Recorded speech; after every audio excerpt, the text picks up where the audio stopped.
Assalamualaikum warahmatullahi wabarakatuh. Perkenalkan, nama saya Najiha Azhara, NIM 17058196. Untuk memenuhi ujian akhir semester mata kuliah perangkat pembelajaran sosiologi, saya membuat video pembelajaran tentang KD 3.3, memahami arti prinsip kesetaraan untuk menyikapi perbedaan sosial demi terwujudnya kehidupan sosial yang damai dan demokratis. Diintegrasikan BAM serta dikontekstualkan dengan kondisi COVID-19. Karena dengan adanya COVID ini, kita diwajibkan untuk belajar di rumah. Jadi agar mempermudah memahami materi, saya akan menampilkan video dan foto-foto yang menyangkut dengan materi. Sebelum memasuki materi, saya kasih tahu dulu bahwa daerah Sumatera Barat dengan keputusan Kepala Kantor Wilayah Departemen Pendidikan dan Kebudayaan nomor 011.08.C 1994 tanggal 1 Februari 1994 dan disesuaikan dengan Surat Keputusan Kepala Dinas Pendidikan Provinsi Sumatera Barat nomor KPTS 001-08.KP/2002 tanggal 11 November 2002 tentang kurikulum muatan lokal pendidikan dasar Provinsi Sumatera Barat. Ditetapkan sejumlah untuk sekolah dasar dan menengah untuk mengajarkan mulok, salah satunya diantaranya adalah budaya Minangkabau. Saat ini di Indonesia bahkan dunia sedang dilanda musibah, yaitu dengan adanya virus COVID-19 yang berasal dari kota Wuhan, Cina. Virus corona menjadi satu virus yang mencekam keberadaannya.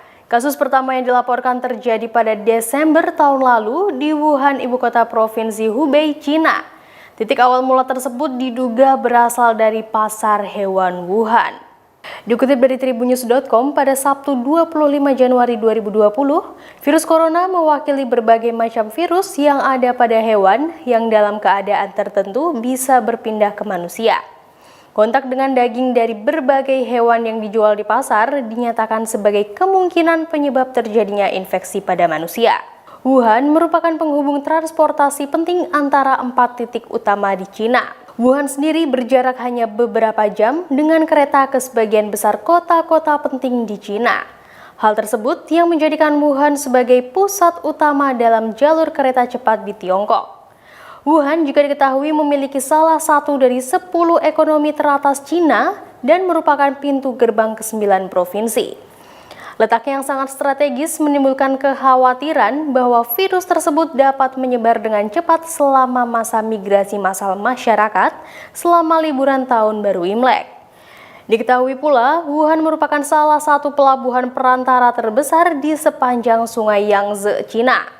Ada banyak kapal yang menghubungkan Wuhan ke Shanghai dan Chongqing. Bahkan Sungai Yangtze yang diklaim merupakan sungai terpanjang di Asia dengan panjang 6.397 km ini sering digunakan untuk mengirim makanan, produk-produk lain dan juga keperluan transportasi umum. WHO menetapkan COVID-19 sebagai Public Health Emergency of International Concern atau kedaruratan kesehatan masyarakat yang meresahkan dunia.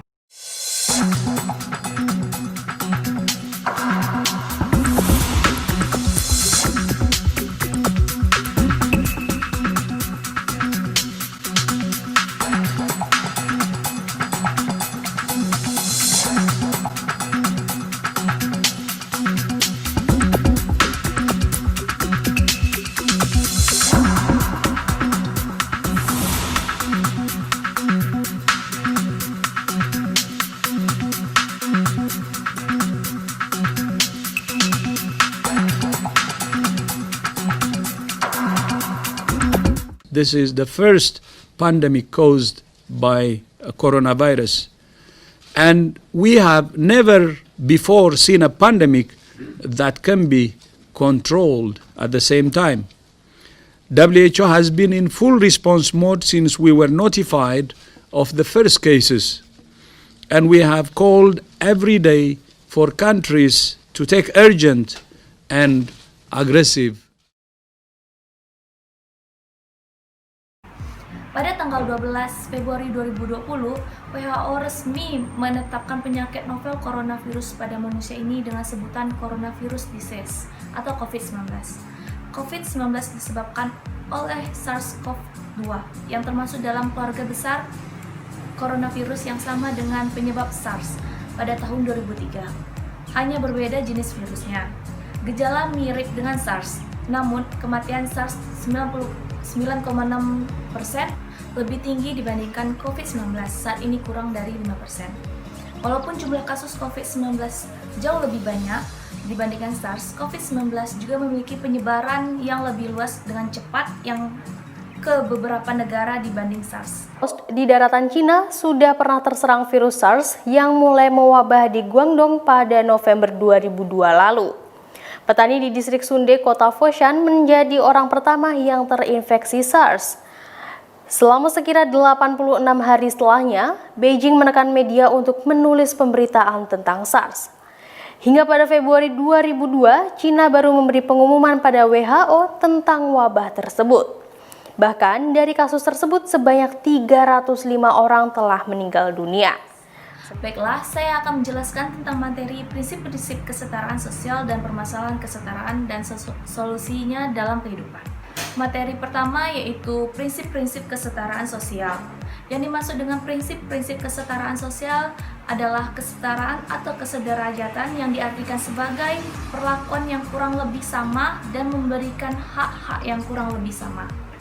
Contohnya seperti dalam keadaan sekarang, pengobatan yang diberikan oleh tenaga medis yang didistribusikan kepada pasien COVID-19 di Indonesia itu sudah direalisasikan kepada seluruh masyarakat tanpa melihat stratifikasi dan latar belakang masyarakat. Prosedur penanganan COVID-19 dikasih obat umum kepada seluruh pasien. Karena memang vaksin untuk mematikan virus COVID-19 tersebut hingga saat ini belum ditemukan. Juru bicara pemerintah untuk penanganan virus corona, Ahmad Yuryanto, mengatakan tidak ada treatment khusus yang diberikan kepada pasien positif virus corona karena saat ini belum ada obat spesifik. Setiap pasien yang positif terjangkit baik masyarakat kelas bawah, menengah, dan atas itu sama diisolasi kalau terjangkit dan mendapatkan penanganan yang sama juga oleh petugas medis yang menangani setiap pasien terjangkit. Bahkan ketika pasien meninggal akibat virus COVID-19, mereka tetap dibutuhkan dengan selayaknya. Kesetaraan mencakup 1. Berbicara mengenai cara pandang keberagaman budaya. 2.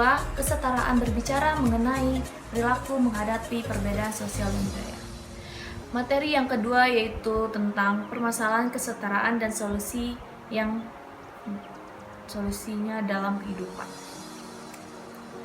Kesetaraan adalah suatu sikap untuk mengakui adanya persamaan derajat, hak, dan kewajiban sebagai sesama manusia. Masalah yang terjadi dalam kehidupan umumnya adalah terdapat sikap dan perilaku yang tidak mengakui adanya persamaan derajat, hak, dan kewajiban antar manusia. Perilaku ini bisa disebut diskriminasi.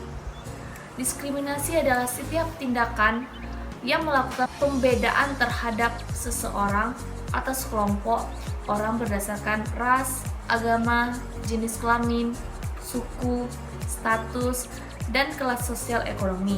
Diskriminasi terjadi karena adanya persaingan yang semakin ketat dalam berbagai bidang kehidupan. Adanya tekanan dan intimidasi yang dilakukan oleh sekelompok yang dominan terhadap kelompok yang lebih rendah atau lemah. Diskriminasi merupakan masalah utama yang menghambat terwujudnya kesetaraan. Kami ada di ruang ibadah, tapi tak ada di KTP.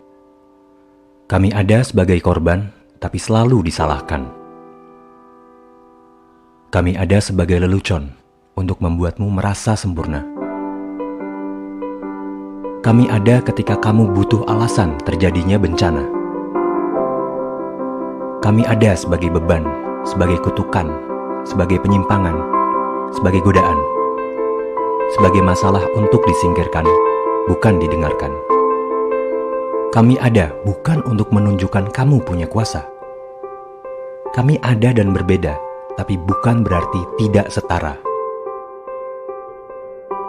Kami ada di sekelilingmu. Kenapa tidak di pikiranmu?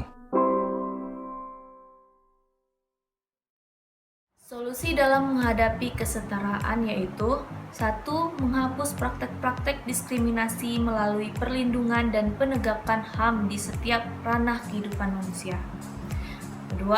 Menerapkan hukum dengan adil melalui perbaikan sistem hukum yang profesional dan bersih. 3. Pembuatan dan pengimplementasi peraturan perundang-undangan yang anti-diskriminatif. Keempat, membangun pola komunikasi untuk meningkatkan keterbukaan, kedewasaan, sikap, dan kesadaran terhadap adanya keberagaman. 5. Membangun sikap dan pola pikir masyarakat untuk memandang keragaman sebagai kekayaan bangsa. 6.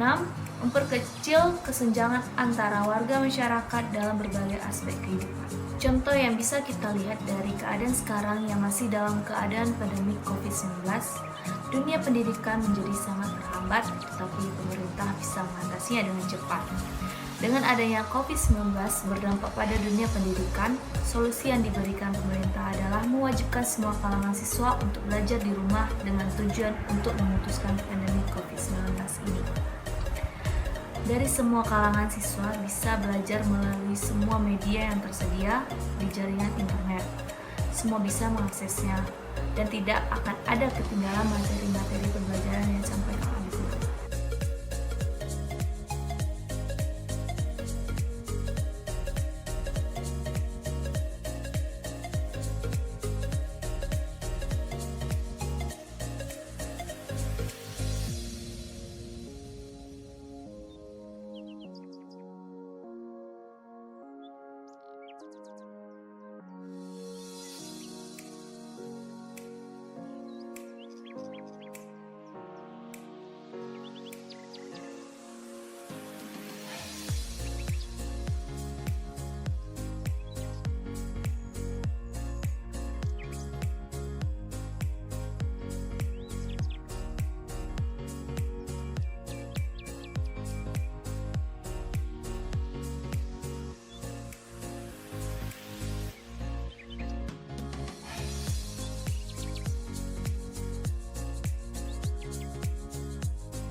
Sekian materi yang dapat saya sampaikan, semoga bisa dimengerti dan bermanfaat. Saya mohon maaf jika ada kata-kata yang salah maupun kurang. Saya ucapkan terima kasih dan Assalamualaikum warahmatullahi wabarakatuh.